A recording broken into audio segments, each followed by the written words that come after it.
নমস্কার, তোমাদের সবাইকে সানা স্মাইল এডুকেশন সেন্টারে স্বাগত জানিয়ে আজকের ক্লাসটি শুরু করছি। আজকে তোমাদের সঙ্গে আলোচনা করব তোমরা যারা নবম শ্রেণীর ফার্স্ট ইউনিট টেস্ট পরীক্ষা দেবে তোমাদের জন্য রায় ও মার্টিন প্রশ্ন বিচিত্র থেকে আজকে সমাধান করে দেখাবো নবম শ্রেণীর ইতিহাস বিষয়ে মডেল নাম্বার 12 অর্থাৎ 12 নম্বর স্কুলের যে সমস্ত ছোট ও বড় প্রশ্নগুলি আছে তার সমস্ত প্রশ্নের উত্তরের সমাধান করে দেখাবো। চলো দেরি না করে মূল বিষয়ে যাওয়া যাক। প্রথমে দেখো আমরা সমাধান করব কি আছে। একে সঠিক উত্তরটি বেছে নিয়ে লেখো। একে আছে আমরা পরেরই মহাপ্রলয় আসছে, আমার পরেই মহাপ্রলয় আসছে উক্তিটি করেছেন সঠিক উত্তর পঞ্চদশ লুই, অপশন সি। দুই দেখো ফরাসি বিপ্লবের পূর্বে চার্চকে প্রদেয় করা হলো, সঠিক উত্তর হবে টাইথ, অপশন ডি। তিনে দেখো জাতীয় রক্ষী বাহিনী গঠিত হয়েছিল, সঠিক উত্তর হবে অপশন বি, লাফায়েতের নেতৃত্বে। চারে দেখো রোবসপিয়র ছিলেন, সঠিক উত্তর হবে জ্যাকোবিন পন্থী, অপশন এ। পরবর্তী দেখো পাঁচের ফ্রান্সের প্রথম লিখিত সংবিধান রচিত হয় 1791 খ্রিস্টাব্দে, অপশন সি। ছয় দেখো কনসাল কথার আক্ষরিক অর্থ হলো, সঠিক উত্তর হবে রাষ্ট্রদূত, অপশন ডি।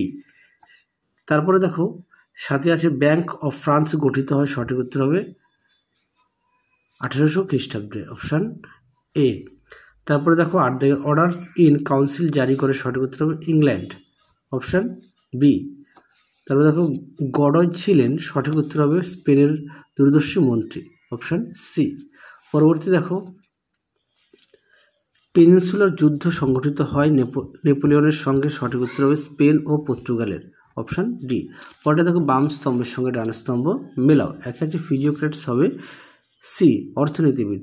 কনকর্ডাট এটা হবে এ, ধর্ম বিষয়ক চুক্তি। তারপরে দেখো করবি হবে বি, পরোক্ষ কর। পরবর্তী দেখো তিন দাগের নিম্নলিখিত প্রশ্নগুলি দুই তিনটি বাক্য উত্তর দাও। প্রশ্ন মান হচ্ছে 2। একে আছে অ্যাসাইনিট কি, দেখো উত্তর। দেখে নাও প্রশ্নটি, তার উত্তরটা এখান থেকে এই পর্যন্ত তোমরা লিখবে। দেখে নাও এখান থেকে এই পর্যন্ত উত্তরটা লিখবে। পরবর্তী প্রশ্ন দেখো 2 ষোড়শ লুই কেন স্টেট জেনারেলের অধিবেশন আহ্বান করতে বাধ্য হন, দেখো উত্তর। দেখো প্রশ্নের উত্তর তোমরা এখান থেকে এই পর্যন্ত লিখবে।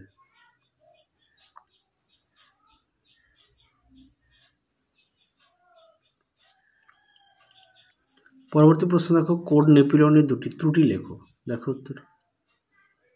দেখে নাও প্রশ্নটি উত্তরটা এখান থেকে এই পর্যন্ত লিখবে।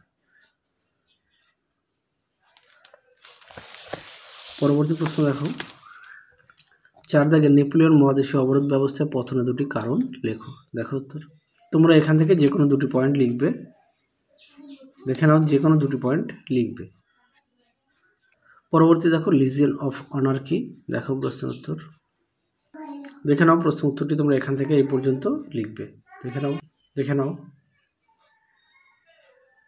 পরবর্তী প্রশ্ন দেখো 4-এর 7-8টি বাক্যে নিম্নলিখিত যে কোনো দুটি প্রশ্ন উত্তর দাও। প্রশ্ন মান হচ্ছে 4। একে আছে ফ্রান্সে ফরাসি বিপ্লবে কিরূপ প্রভাব পড়েছিল, দেখো উত্তর। দেখে নাও প্রশ্ন উত্তরটি তোমরা এখান থেকে লিখবে।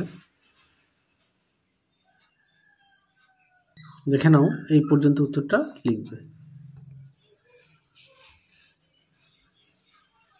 পরবর্তী প্রশ্ন দেখো 2 নেপোলিয়ন কিভাবে ফরাসি বিপ্লবের অন্যতম আদর্শ স্বাধীনতাকে বিসর্জন দিয়েছিলেন, দেখো উত্তর। দেখে নাও প্রশ্নের উত্তরটি, দেখে নাও।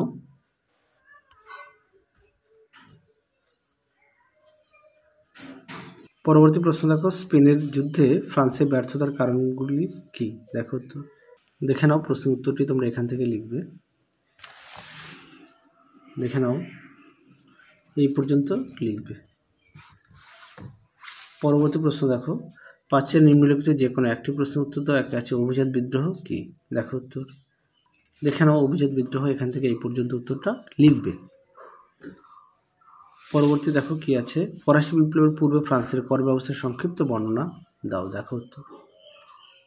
দেখে নাও প্রশ্নটি উত্তরটাও দেখে নাও তোমরা। যাদের বই আছে অবশ্যই বই থেকে পড়বে, যাদের বই নেই তোমরা একটু খাতায় লিখে নিয়ে পড়বে। পরবর্তী প্রশ্ন দেখো ফ্রান্সের শাসন ক্ষমতা দখলে নেপোলিয়নের সাফল্য কারণগুলি আলোচনা করো, দেখো উত্তর। দেখে নাও প্রশ্ন উত্তরটি সুন্দর করে দেওয়া আছে, তোমরা অবশ্যই পয়েন্ট দিয়ে লিখবে। দেখে নাও সাফল্যের কারণ, চারিত্রিক গুণাবলী, দেখে নাও। এই পর্যন্ত উত্তরটা লিখবে। তাহলে চলো আজকের মতো এখানেই সমাপ্ত করছি। আবার দেখা হবে খুব শীঘ্রই তোমাদের পরবর্তী ভিডিওতে। তোমরা সবাই সুস্থ থেকো, ভালো থেকো। আজকের মতো টাটা।